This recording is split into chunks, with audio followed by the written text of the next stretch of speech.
Hello everybody, it's Mrs. Ernst, and today I'm going to go over 2 days of instruction. So first, Thursday. Thursday is our field trip day. Yay! So I really want the kids to focus on the field trip. If you want to do something academic, you can do whatever you haven't done so far, or iStation reading, or iStation math, okay? It's really important that they're getting those 30 minutes every day.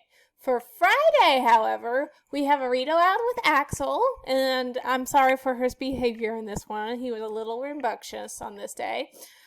We have a practice sounds, so they're going to have to do the sounds that the letters make. We have a decodable reader that they just have to listen to me read the book. Then we have art. We're going to be making a hand puppet dragon. Oh, how cool. And then we have art sensory choice board if you choose not to do art. We have a video again for community circle, but this is actually a really cute video. And the kids know the person who made this video. We call him Mr. One. Okay, so they might be really excited about this.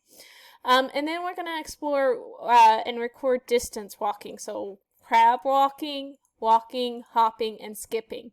And here's your tracking sheet to see how far you move doing each one of these, okay? After that, it's just iStation math and iStation reading, and you guys have a great day. Bye!